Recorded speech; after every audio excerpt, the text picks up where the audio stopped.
as many of the questions to the candidates as you can, because over the weekend and once we leave here, it will be back to no talking about manifestos or campaigning until voting starts on Monday morning. So please make sure that you take the opportunity while we've got it today.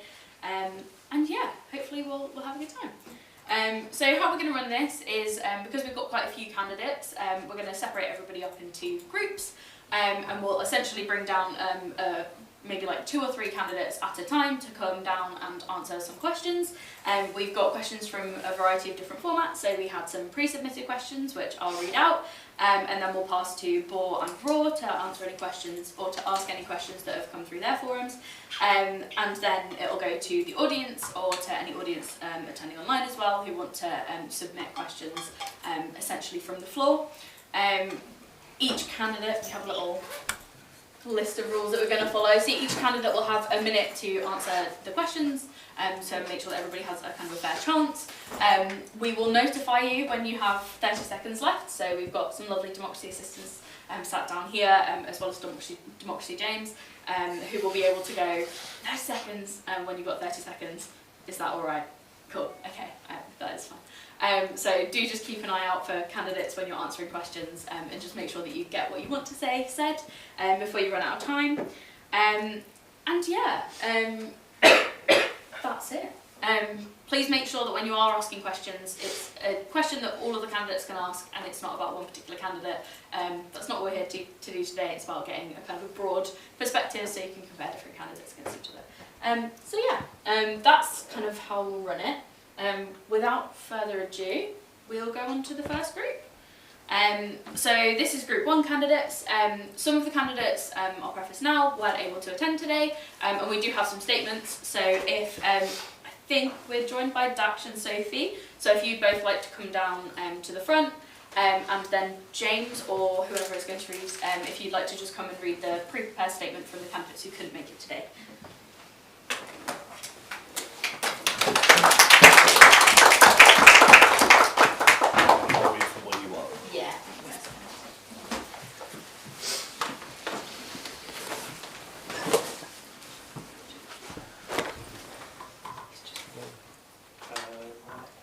So if I start off with reading the pre-prepared statements, firstly from Afrin.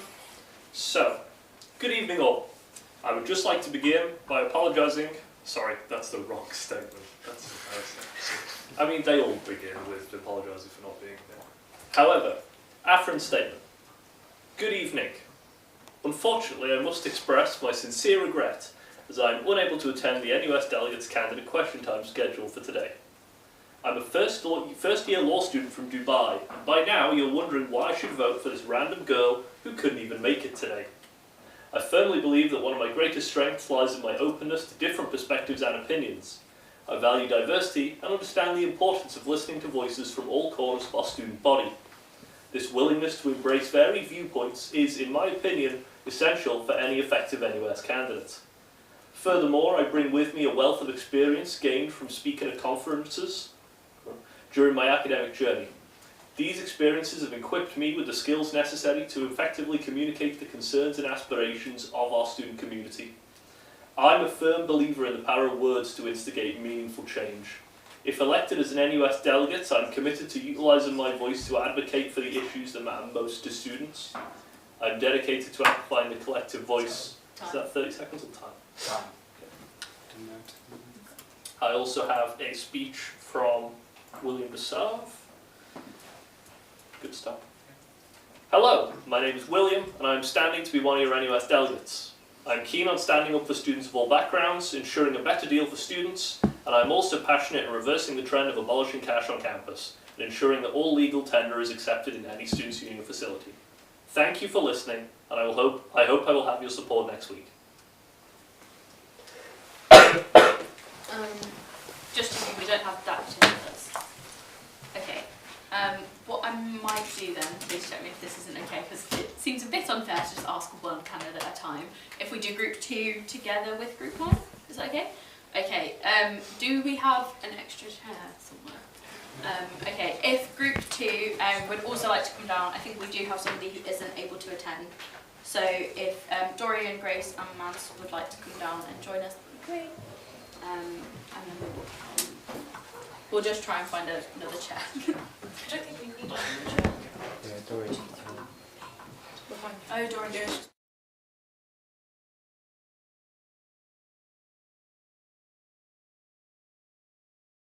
In that case, what we'll do is if we could just start with a quick introduction from you guys. We're not asking for like a whole speech or anything, literally just a hello, who you are, would be great.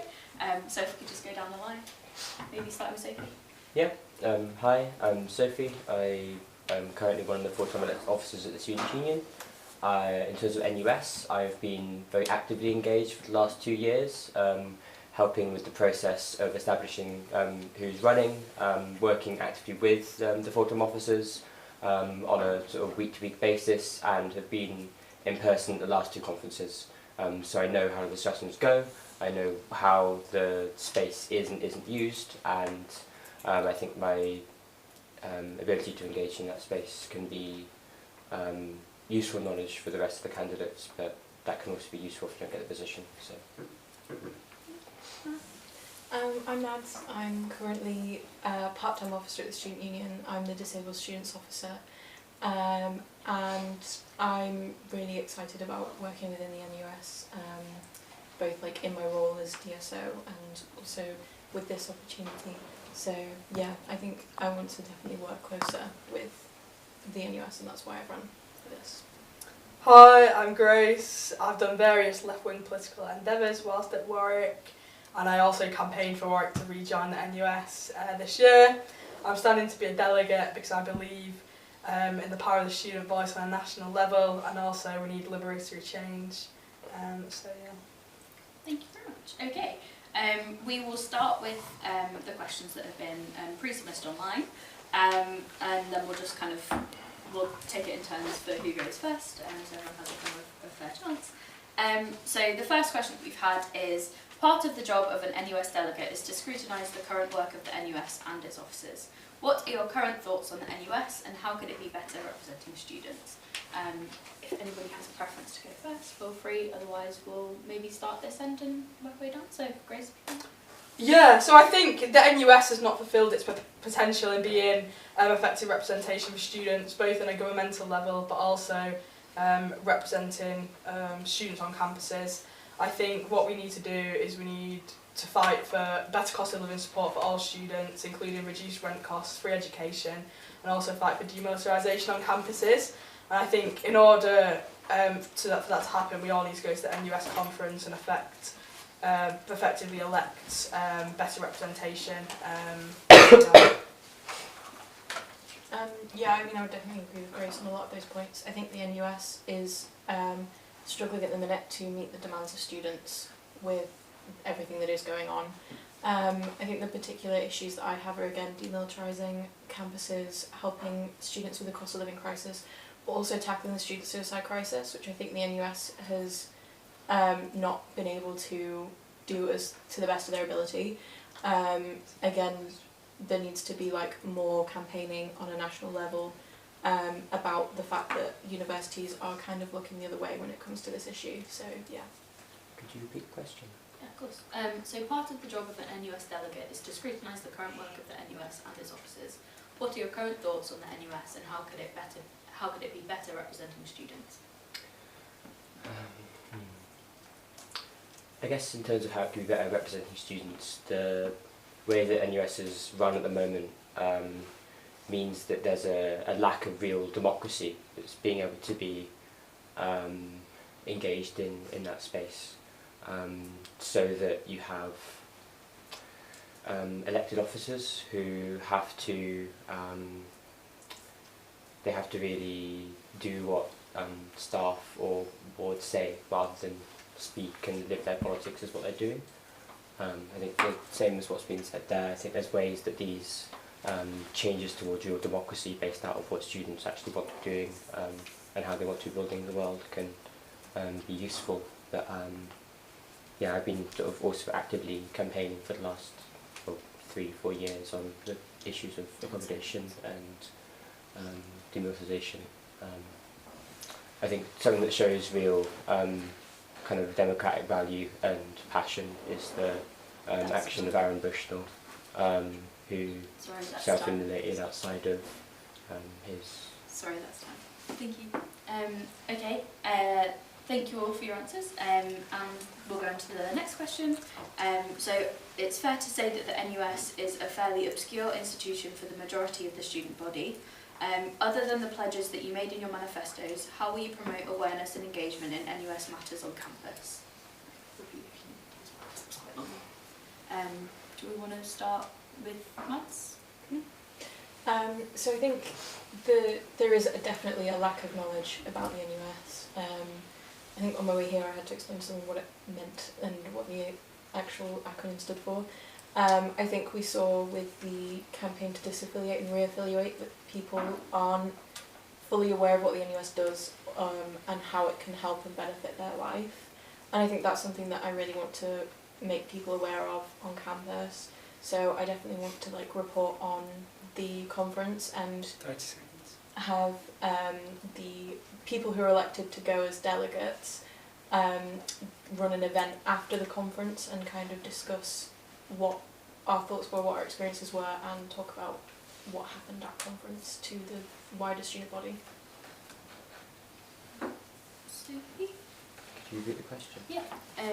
It's fair to say that the NUS is a fairly obscure institution for the majority of the student body. Other than the pledges that you made in your manifestos, how will you promote awareness and engagement in NUS matters on campus?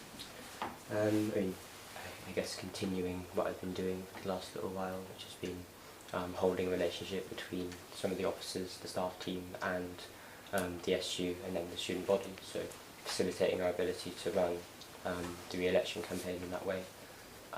I also think that the engagement that me and some friends around the country have been trying to have with the NUS of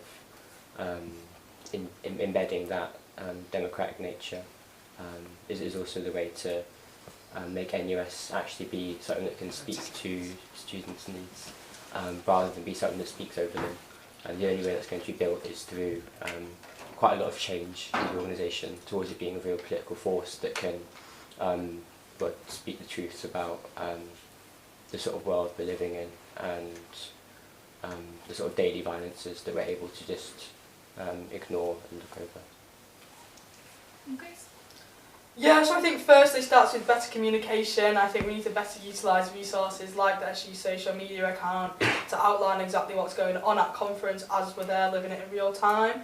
Also utilise articles in the board to explain why this is a significant move for students. And as Sophie was saying, what is actually affecting students right now.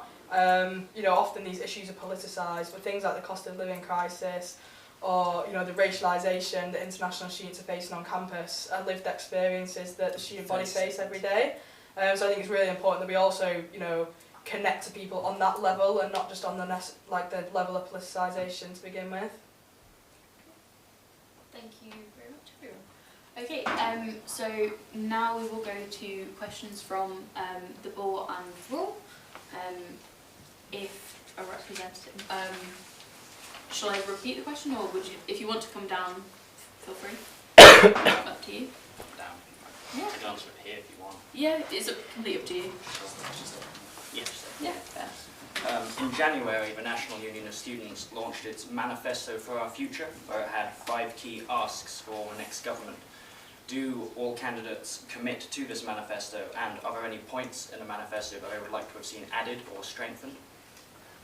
Just to pick up on the mics for if anybody is watching from home, that was about the Manifesto for Our Future that NUS launched, and asking whether the candidates commit to that manifesto, and what was the last part? If the specific points in the manifesto that...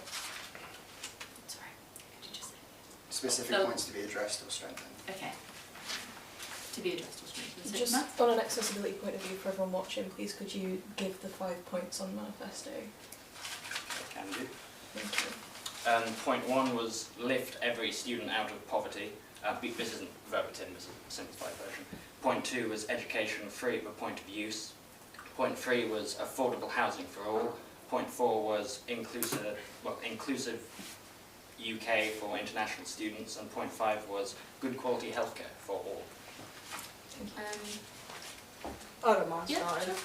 I agree with the manifesto. I think the level The NUS, I guess, took student input was also very important, and that this is what students want to see. I think it can definitely go further in terms of how these things are going to be implemented. You know, these pledges are quite similar to what we've seen before, and you know, we're still not in any better position really. But I also feel like we should have a pledge on the Green New Deal and how that's going to affect students going forward. Yeah, we are the next generation. Yeah, I think I would definitely agree with Grace. I think all of the points on the manifesto are really good. We definitely need to be tackling poverty. The main one that I kind of want to commit to is the healthcare one, especially as disabled students officer, and then going in and talking about mental health in particular. I think it is a really pressing need that the healthcare system in this country is letting people down.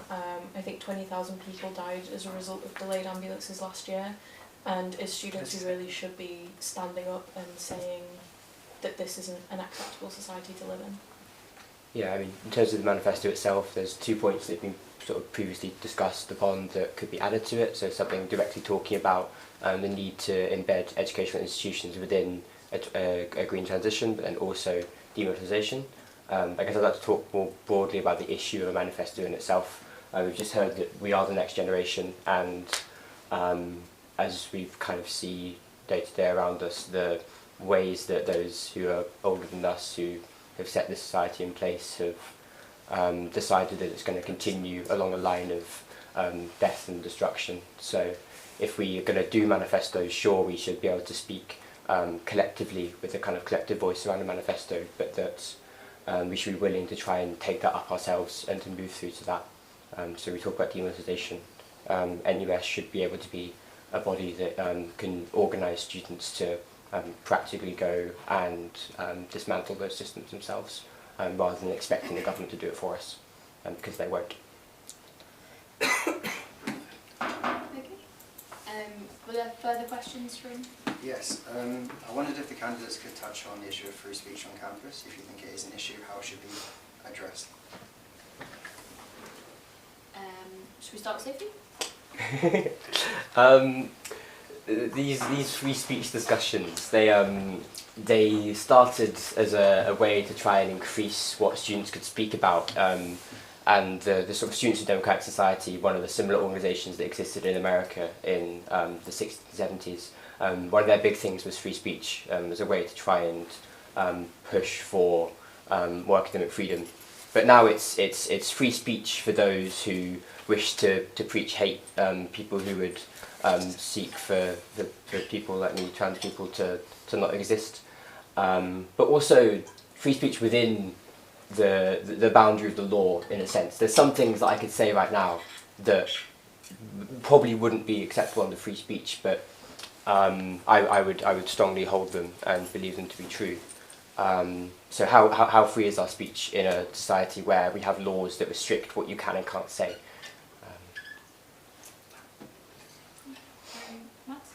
I think I'd just sort of point out that freedom of speech does not mean freedom from consequence, and you can't incite hatred against a group of people and claim that it's freedom of speech.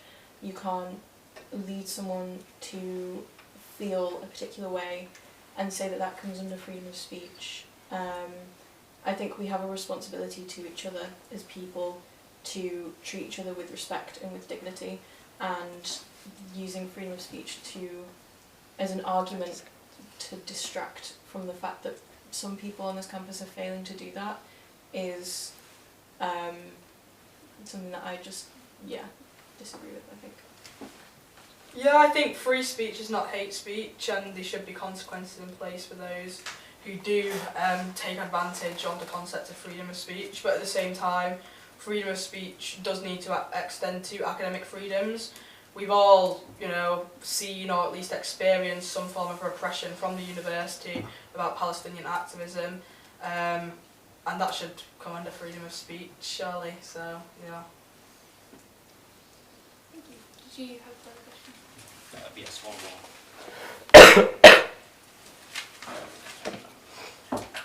The NUS has said that the cost of living crisis is probably by far one of the biggest issues facing students at the moment.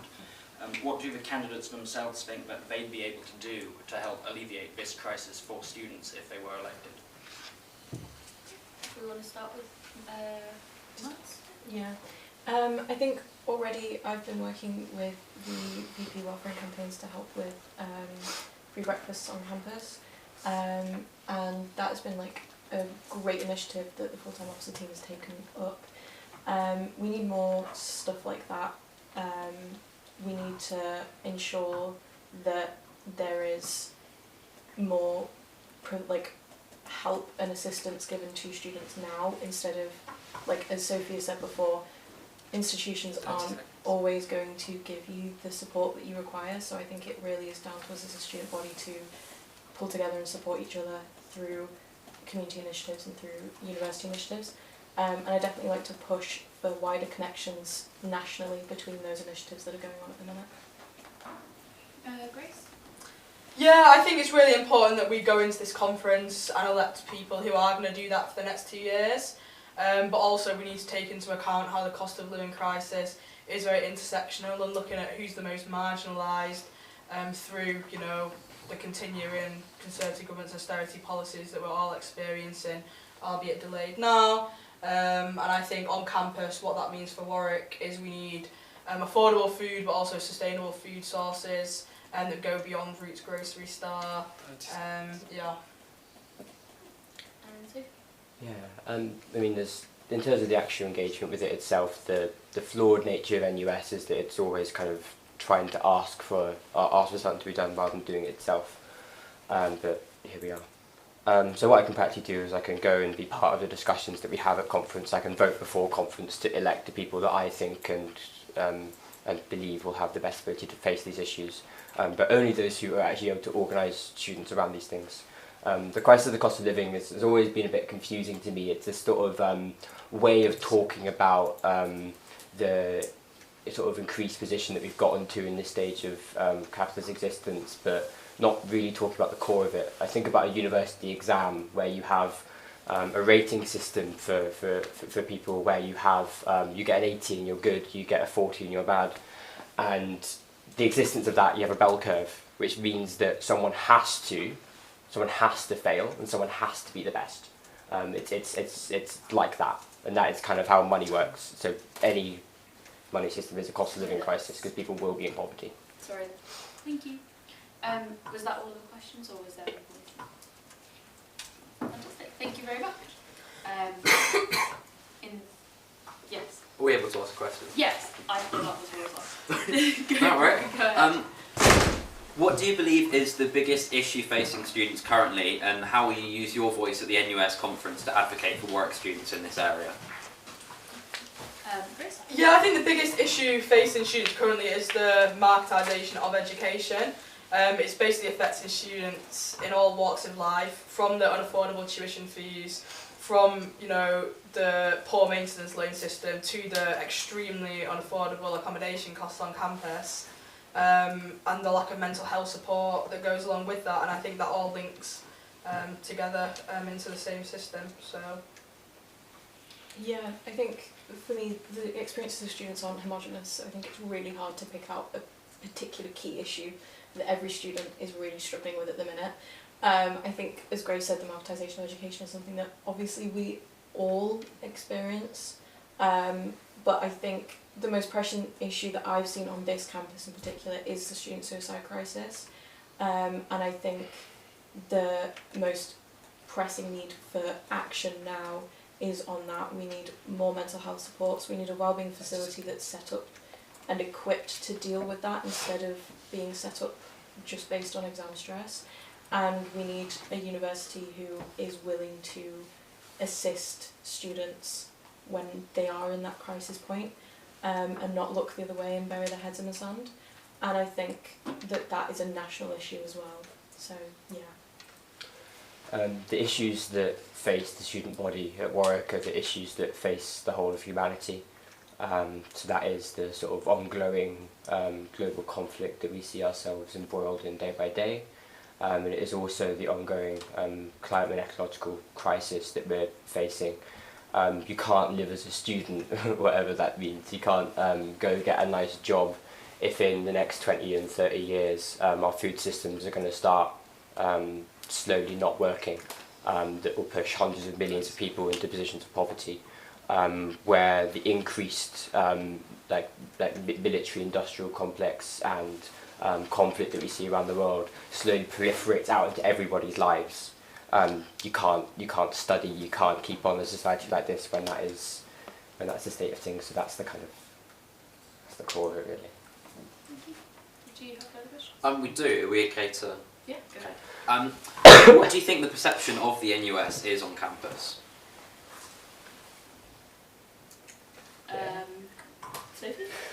Generally unknown is my understanding, because it's a kind of it's a way that people who really like to engage in sort of back and forth politics spend their time doing, so we can avoid organising, but also as a hope that it can be a position for actually organising people within, if the resources and the will is there. So for many students at the moment, it's like it's the little thing that's on their student card. It's that. Yeah, I've said previously what it can be, but yeah. Matt? Yeah, I think for average students, the NUS is quite far removed from their lives, and I think that's something that should change. But generally, we did see an overwhelming majority vote to re-affiliate. I think it was over 1,000 votes. So that, I think, definitely shows a willingness to engage with the NUS, to try and make a difference both within the NUS and nationally, and to ensure that our voices as young people aren't erased from the political system. And I think the NUS is a key thing in order to do that. So, yeah. Great. Yeah, I think people, yeah, you're right, don't understand what the NUS is or what the NUS does. But I do feel like people have seen campaigns that NUS have done and just not put two and two together, like the campaign for free voter ID or registering to vote. That's, the NUS did really good campaigns on that on social media. Like the manifesto, that's going to tangibly, hopefully, change people's lives and students' futures. So yeah, I think better communication is needed. Well done. Okay. In that case, that brings us to any audience questions. So if anybody here would like to ask a question, or anybody who is also watching online, I'm not entirely sure how we find that out. So I'll just keep an eye on the answer for a second. But yeah, does anybody have a question that they would like to ask the candidates while we have them here? Okay, and none online. In that case, thank you very much, all of you guys.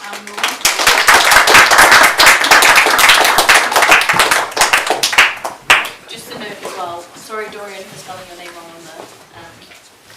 I'd encourage everyone to have a deep think about the actions of our ambitional over the last few days. Yeah, it's an important thing, as well as the actual death that is sort of behind this. For our next group, if we could please have everybody from group 3 come down to the front as well. We don't have any prepared statements for this one, do we? We do. We do?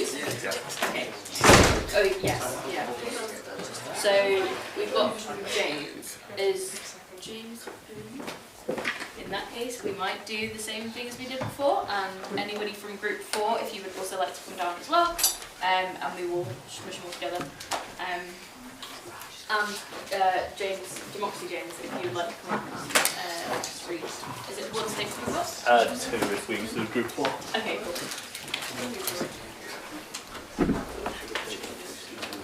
Sorry, yeah.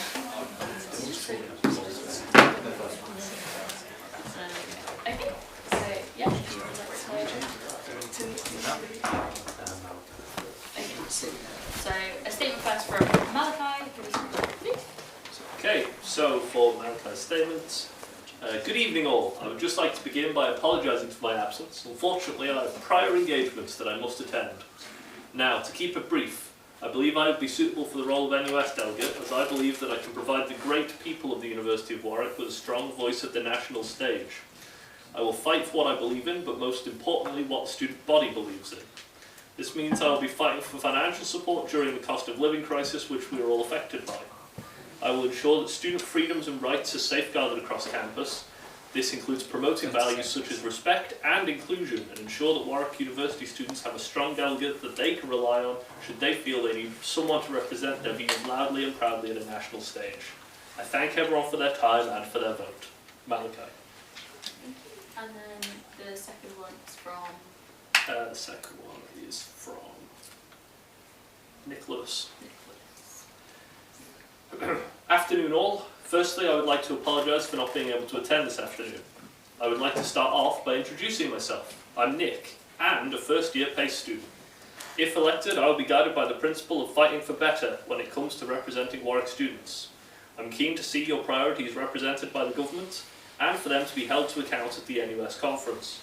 I will be led by you, and ensure that I am willing to vote against policies that the majority of Warwick students clearly disagree with. This means fighting against the cost of living, ensuring that students are empowered, and ensuring that there is equality for all inside our universities. If elected, I very much so look forward for representing you and fighting for your interests. To ensure Warwick students are well represented, vote Nick as an NUS delegate. Thank you very much. Can I now pass over to our candidates who are here? So again, same as before, if we just want to go down the line and just introduce yourself, and yeah, like a tiny little bit about who you are if you want to as well. Hi, I'm Raj. I'm a first year GSD student and I'm excited to represent the university if elected for NUS delegate, with my main goal to placing the student interests first and foremost of the conversation, to tackle issues of diversity and inclusion, mental health and the cost of living crisis affecting everybody. Hi, I'm James. I'm a second year history and politics student. I'm running for the role because I really think that students need their interests properly addressed. You know, like the NUS kind of, it's a little bit corporate. It's not really getting to the nitty gritty of it. There's a lot of stuff that it does lots of big grand problems, but I like to focus on the smaller things, like specific issues that students are facing. I've done a lot of stuff on campus, and I've got a lot of stuff that I'm planning to do on campus. So I'm really trying to bring that stuff to the national scale. And there's also a lot of Warwick-specific problems that I think students face, and I think getting those across, because not all universities are the same, so I think getting those Warwick-specific problems is very important.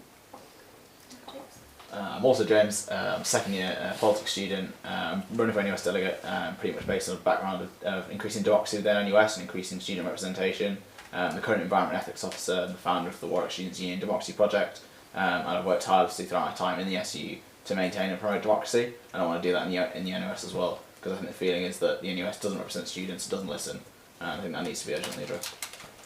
Thank you very much, all. So we will start with the same questions that I asked previous candidates as well. So the first question being, part of the job of an NUS delegate is to scrutinise the current work of the NUS and its officers. What are your current thoughts on the NUS and how could it be better representing students? So maybe you want to start with James Lonnie? Yeah, I mean, I led the campaign to reaffiliate to the NUS. I think the NUS is really important. I think the NUS has failed students in many areas. I don't think it's a perfect institution by any means. But I think basically to criticise the NUS, we have to be in it and we have to have an active voice within the NUS. I think it's really disappointing to see that 3 of the candidates running today are all members of the society that tended to take us out of the NUS. So Nick, Malachi and William are all Warwick Tory members who campaigned actively to take us out of the NUS. So I think really... I think we're going, can I just... negative campaigning That's is... all factual statements. So the policy, per the policy I passed in student council at the start of the year, Okay. absolutely fine. Just can I get a nod from voice, please? I'm very sorry, I'm just going to wait This for one? 1 second.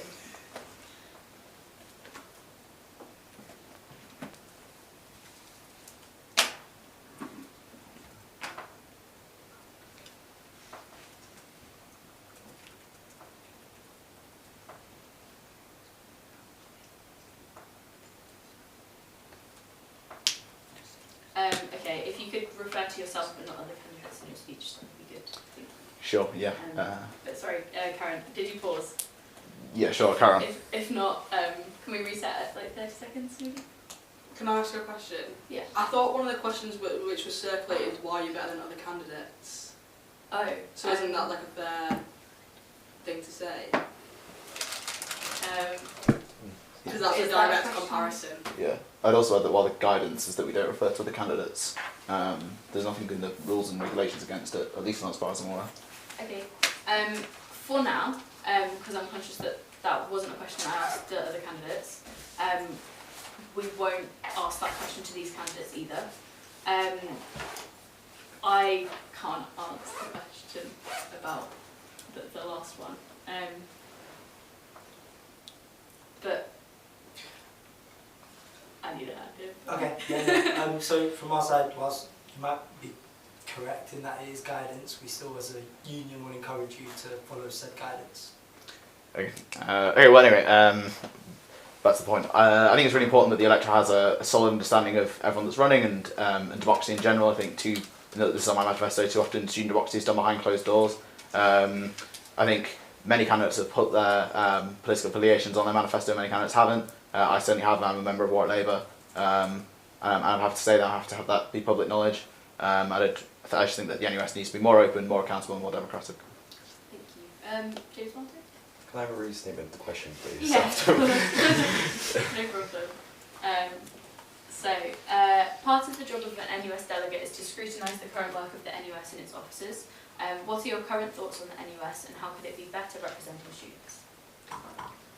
Current thoughts. I mean, I think it's got the right ideas, but I just think it's not doing it the right way. I think we get elected, but it's not doing anywhere near enough on the ground with students. I think it has to come. I think if you're getting your information, if the NUS is getting its information from the broadest base rather than just a few people, I think that's the. So I think my focus is bringing the people who aren't necessarily given a voice, bringing their voice to the NUS and making sure that the NUS is targeting specific changes, not just having broad, like I've said in my manifesto that the NUS should be condemning student unions that don't pay the living wage. I think if the NUS issued a statement that said that would be a very clear thing, that it's condemning these are the SUs that aren't doing that. It's public shaming, that might actually lead to something, whereas rather than issuing a statement saying, oh, we don't agree with SUs not paying a living wage, it needs to be targeted policies that actually have an impact, and I think that's what I will be lobbying for.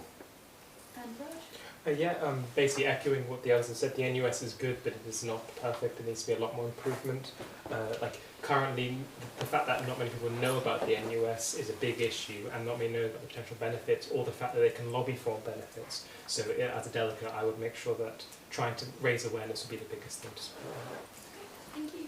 And then the second question is, I think it's fair to say that the NUS is a fairly obscure institution for the majority of the student body. Other than the pledges that you've made in your manifestos, how will you promote awareness and engagement in NUS matters on campus? So we'll maybe start with James Martin. Well, I too campaigned to re-affiliate to the NUS, and I think that the best way, it's going to be a bit of a common theme, but I think that there's been some good ideas suggested before. I think having a social media profile and having updates on there where people can see it on their timeline and they can share it, I think that's going to be very handy. I think having an event or having an open meeting where we discuss, but both before and after, we can have an open meeting before to get students' opinions rather than just having it based on set first hand. Like if we could just get a big meeting, I think that'd be good, and then one after to discuss. So yeah, I think publicity. I think it's nowhere near.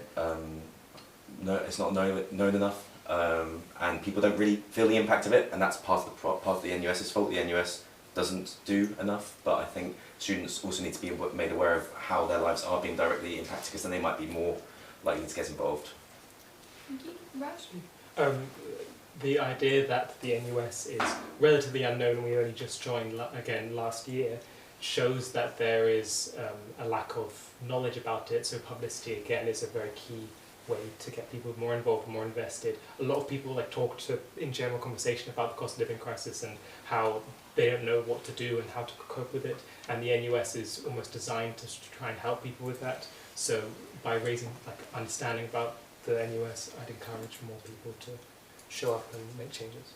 Thank you. And James? Yeah, I think I have a strong track record of sort of trying to spread the NUS message, tell people what it is, help people to understand it. I led the campaign to affiliate, I spoke to loads of students, but yeah, people don't know what the NUS is, people don't know what it does. One of my manifesto pledges is to pledge to write a report post NUS conference detailing what we've done, what we voted on, so that people actually understand the NUS and what happens at conference, because otherwise I think it risks being yet another version of student democracy where it all just happens behind closed doors, no one knows about it, and it's done. And then people feel aggrieved afterwards that decisions have been made without their knowledge. Thank you. Okay, we will go to the Raw and Ball now. The Ball and Raw now. I might throw to Raw first this time, if that's okay? Yeah. So, what do you believe is the biggest issue facing students currently, and how will you use your voice at the NUS conference to advocate for work students in this area? So if we can maybe start with Raj. Yeah, I think the biggest issue facing students at the moment is the cost of living crisis. We need the NUS to use its collective bargaining power to make certain items available and cheaper for students to help cope with that. Furthermore, the NUS has access to the totem discount card, and by expanding the options available, it will be able to increase opportunities for students. James? I don't think there really is one issue because everyone has such diverse needs. There isn't, I mean, the ability to access education in as equal a playing field as possible, I think, is the need of students, but that has different aspects. You know, for someone it might be better access to food. It might mean that they have more support with their learning. I think the main aim of the NUS should be ensuring that all students are able to access education on equal and fair plane, and that all their basic and essential needs are being met, because far too many people are restrained by their inability to access what they should be able to access. You know, if you're hungry, you're not going to be able to go to. You're not going to be able to go to class as well if you're falling asleep. So I think the essentials is the main need of students. Thank you. And then James Bonnie? Yeah, I think I could say, like, yeah, whilst not every student experiences the cost of living crisis, definitely the issue for most students. So yeah, I'd continue work as e-officer, continuing to fight for cheaper food, more sustainable food options on campus, fight for that to be national policy of the NUS, continue fighting for the NUS's 5 missions, especially around healthcare and housing, because as we've seen on campus, rent is increasingly unaffordable, especially with the planned demolition of Whitefields. I think Bluebell now costs like 240 quid a week or something ridiculous. Whilst most of us won't stay in Bluebell to that price, increases reflected amongst the other accommodations. So yeah, I think continue to fight for the NUS's 5 missions, most of them around the cost of living crisis, but also expand them to consider things like, for example, institutionalised discrimination, transphobia that exist on student campuses that affect students. Thank you. Is that all your questions? I've got one more. That's Go for okay. it. What do you think the perception of the NUS is on campus? Maybe start with Barney. I mean, I've spoken to hundreds of students about the NUS during the campaign to affiliate. I can tell you that most people don't know what it is. That is the really simple answer. If people do know what it is, people don't know much about what it does. I think most people, I think as Sophie said, associated with the letters on your student card. Most people don't know that, as Raj said, it's associated with the totem student discount. So yeah, most people don't know what it is, and if they do know what it is, they don't know what it does. Yeah, same again. I think we've all spoken to students. We all realise that the students don't know, and that's a big flaw on the behalf of the NUS. The NUS should be shouting and screaming at the top of its voice about all of these issues, and students should be able to see very clearly without looking for it. I think we're all politically engaged people, but if you don't want to be involved in SU politics, but you still want your life to be improved, the NUS is the vehicle for that, and I think that is our responsibility to get that message out and to make sure that even if the NUS as a body isn't getting its message out, that we're getting the message out ourselves. And Raj? Yeah, same thing as what the others have said. The NUS is virtually non-existent. I guarantee you 99% of students have no idea what it is, and even those who do know what it is don't know what they do. And the main information need of the NUS delegate should be to basically get more people to know about it. And if more people know about it, then more people can get involved. Fantastic. Thank you. Awesome. Paul? Do I have to say the 5 pledges again, or? If you could, for clarity. Yeah. The NUS launched its Manifesto for Our Future, which was 5 pledges of lift every student out of poverty, education free at the point of use, affordable housing for all, inclusivity for international students, and good quality healthcare. Do all the candidates commit to this manifesto, and is there anything else they'd have liked to have seen added to the manifesto, or for it to have gone further on? 100% I commit to the manifesto needs. I think that they are all essential and required, that students should be benefiting from them. I would also argue that the climate crisis is a big issue at the moment, and the NUS need to take a hard stance on ending ties with fossil fuel companies and doing much more to combat the climate crisis. James Martin? Yeah, again, I would agree with all of those 5. I think they make sense, you know. But I think there's countless more that they could be doing. As I've said, there's so many different issues that students are facing. It's very hard to boil it down to 5. That I think, as I've said in my manifesto, I think a commitment to guaranteeing necessities for everyone should be one of the NUS. It's not just about food, or it's not just about housing. It's about guaranteeing all the necessities that students need to go to university. I think there's ongoing issues that the NUS should still remain committed to, like the climate crisis, like ending gender-based violence and harassment. I think that's still a key thing on campus. It's died down in the media a bit, but it's still an ongoing issue on campus and across the country.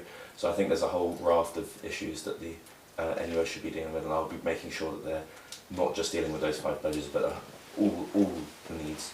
I mean, that's a very lofty ambitions, but as many as of the necessities and needs of the students that they're addressed. Yeah, I'd say I wholeheartedly stand behind the NUS's 5 pledges in the manifesto. I'd also say it's slightly disappointing not to see a commitment to eradicating transphobia, especially institutional transphobia in UK universities. As the environment ethics officer, I also think it's disappointing not to see a commitment to a Green New Deal. There's bits of it in there, especially around sustainable housing, but I don't think it goes far enough. I think it's a manifesto for our future. Our future will be defined by the climate crisis and how we deal with it. So yeah, while I think the 5 pledges are welcome, I think it's disappointing that NUS didn't go much further. There's issues on academic freedom, human rights that I think also the NUS didn't address. So yeah, good but not enough. Do you have further questions as well? Yes, if you don't mind. I'm going to ask a different question to last time, if that's all right. Yeah, so one of the rising trends we've seen in recent years is that more people are starting to look to options besides university. So what do you think the NUS can do to sort of combat this or deal with it? Do you want to start with James Bond? I mean, I don't think the NUS should be trying to combat or deal with people going to seeking alternative options outside of universities. I think the NUS should be welcoming that. I think it's clear that the university model is broken, and that actually other options such as apprenticeships and more like technical-based qualifications are actually a great opportunity for people to develop skills outside the university. I think the fact that university has been declined as the most popular option for people coming out of school at 18 shows that the education system is broken. It shows that marketisation, high tuition fees, low maintenance loans and high rent are dissuading people from entering higher education. I think that's a shame because I think higher education can be really transformational. But it does show that universities such as Warwick have far to go to convince people that actually university is the right choice for them. Yeah, following on from that, there are plenty more options available for students nowadays to go into, even if they didn't necessarily want to go to university. And I'd argue that the NUS should be encouraging and expanding its operations to help deal with these kind of issues, because university does not lead to incredible graduate prospects for a lot of people, and the other alternatives are becoming much more popular. Yeah, I mean, I agree. I agree with James. The NUS should not be ensuring that focus should not be on getting people who don't need to be or don't want to be at uni to go to uni.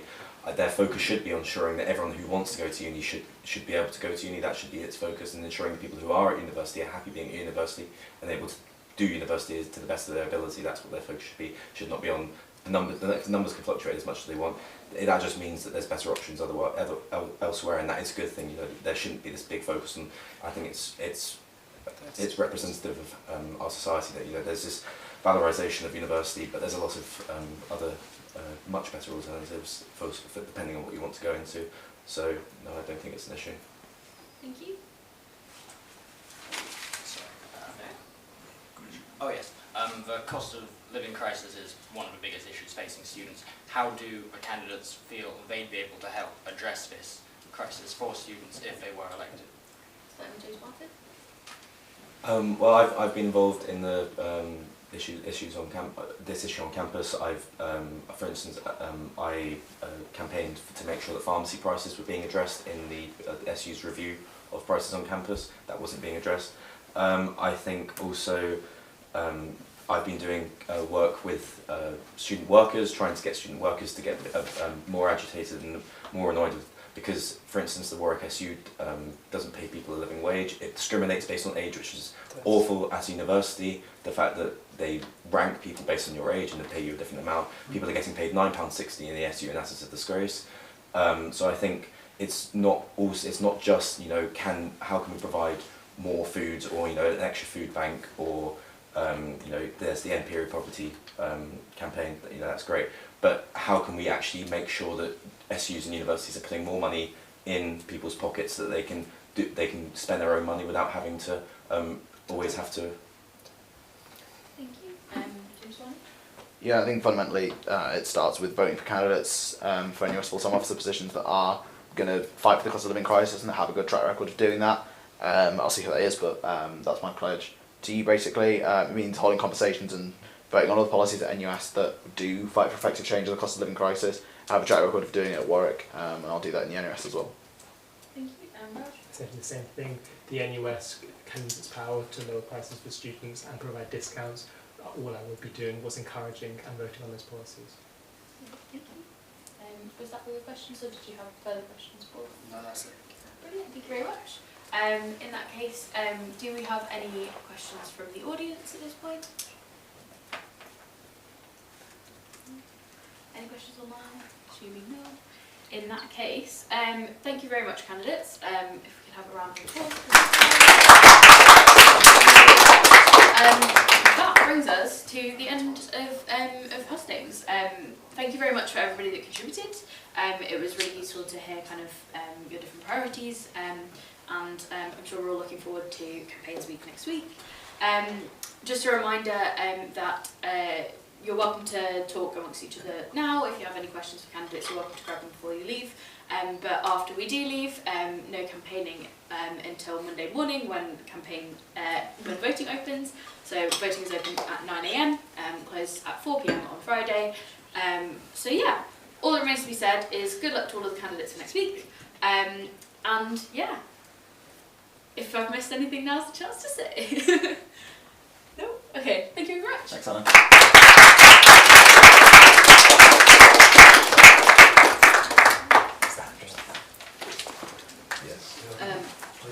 I don't know.